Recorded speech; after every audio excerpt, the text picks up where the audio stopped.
मुझे लगा कि गंदी हो गई होगी। अरे कैसे गंदी हो गई थी, उसे तो मैंने पहना भी नहीं। हे भगवान, इस लड़की के कपड़े धोने की आदत से परेशान हो गया हूँ मैं। जितना तो घर में राशन नहीं आता उससे कहीं ज्यादा डिटर्जेंट पाउडर का खर्चा है। इसकी शादी करवा दो, शादी। जाए अपने घर में ही करे काम, फिर चाहे घर के कपड़े धोने हो या पूरे गांव के। हाँ ठीक बोल रही हो, देखता हूँ मैं कोई लड़का। वो दिन भी आ जाता है जब विभा को देखने लड़के वाले आ जाते हैं। लड़की मुझे अच्छी लगी। होने वाली सास कहती है, बेटी अगर कुछ पूछना है तो पूछ लो। वैसे तो हमारी लड़की बहुत ही शर्मीली है, जो बोल दो वो मान लेती है, इसे क्या पूछना होगा। अरे कैसी बात कर रही हो माँ, मुझे इन लोगों के घर रहना है, सवाल तो कई है। हाँ हाँ बेटा पूछ लो ना, क्या पूछना है। आप लोगों के घर कपड़े कौन धोता है? सास का मुंह बन जाता है। देखो अगर तुम ये कहना चाहती हो कि तुम्हें कपड़े धोने नहीं आते तो सुन लो, कपड़े मैं ही धोती हूँ, लेकिन तुम्हारे आ जाने के बाद मैं रुमाल तक नहीं धोऊंगी। अरे चुप रहना भाग्यवान, बहू बेचारी घर आई नहीं, उसे डराना शुरू कर दिया। वो क्या है ना बिटिया, अभी तक तो ये कल्लू की माँ ही धोती थी, लेकिन अब तुम्हारे पापा तो दहेज में वॉशिंग मशीन देंगे ही। तभी विभा की माँ बोल पड़ती है, सवाल भी पूछा तो क्या। वैसे भाई साहब, मशीन की तो फिर भी कपड़े धोने की कैपेसिटी होती है। मतलब जो बिटिया दे रहे हैं ना विभा, इसे कपड़े धोने का बहुत शौक है। ये आप लोगों के क्या, आस पड़ोस गांव मोहल्ले सबके कपड़े धो दे और उफ तक ना करे। बाहर देखा नहीं आपने कितने कपड़े सूख रहे हैं, सब हमारी बिटिया ने ही तो धोए हैं। बस भी करो ना माँ, शर्म आ रही इतनी तारीफ सुनकर। और तो और एक दाग निकाल कर दिखाओ तो मान जाओ। हाँ अच्छा अच्छा, माफ करना बेटा, मैंने गलत समझा, हमें तो रिश्ता बहुत पसंद है। और ऐसे जुड़ जाता है रिश्ता कपड़े धोने का शौक रखने वाली विभा का। उसकी शादी हो जाती है कोयला फैक्ट्री में काम करने वाले कल्लू के साथ। शादी के बाद अचानक विभा चिल्लाती हुई सास के पास आती है। सासू माँ, अरे सासू माँ कहाँ है आप? ये तो धोखा है, धोखा दिया आप लोगों ने मुझे।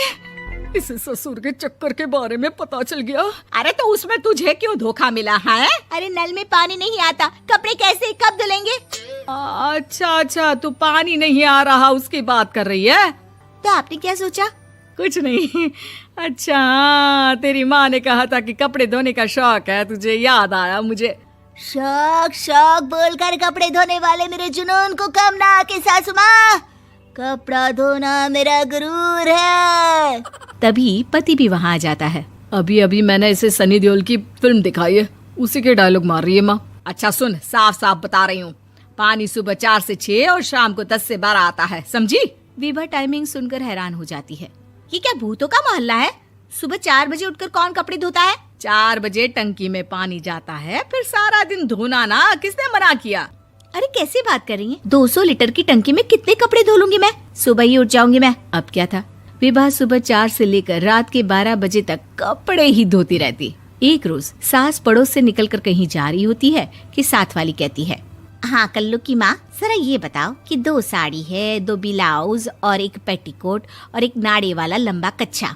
हाँ तो? अरे तो क्या, कितना लोगी धुलाई ये बताओ। धोबन दिख रहे हैं हम क्या? हमारे पति सरकारी नौकरी से अभी अभी रिटायर हुए हैं और बेटा सुपरवाइजर है कोयला फैक्ट्री में। धोबन समझ रखा है हमें। हाय रे कल्लू की अम्मा, माफ कर दो, वो तो मोहल्ले में यही सब बता रहे थे कि तुमने बहू को कपड़ा धुलवाने के काम में लगा दिया है। सास को पड़ोसन की बात सुनकर गुस्सा आ जाता है। वो घर पहुंचती है जहां घर के बाहर ही इतने सारे कपड़े सूख रहे होते हैं जितने कि किसी धोबन के घर पर। अरे ओ कल्लू की दुल्हन, बाहर निकल।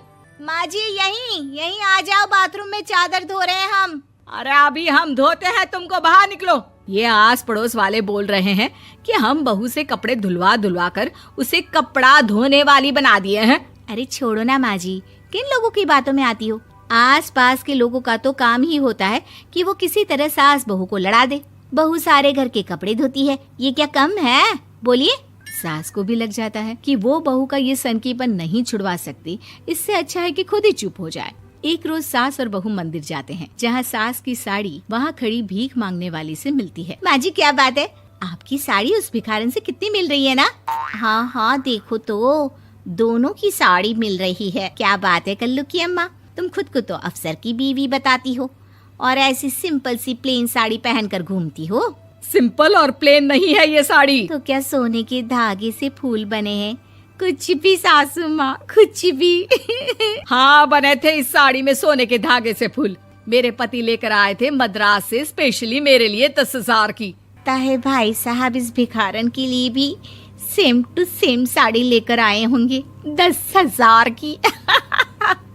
सास उस वक्त तो कुछ नहीं कहती, लेकिन बहू के साथ घर आती है और अलमारी से एल्बम निकाल कर लाती है। ये साड़ी देख रही है, ये वही साड़ी है जिसे मैंने अभी पहना था।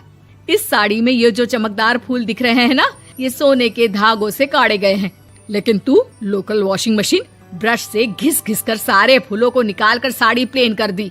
मुझे माफ कर दीजिए सासू माँ। और तो और, जब मैंने तुझे तेरी गलती के लिए कुछ नहीं कहा, लेकिन तूने तो सबके सामने मेरा मजाक ही बना दिया। क्यों? बहू को समझ में आ जाता है कि अब से उसका कपड़े धोना बंद।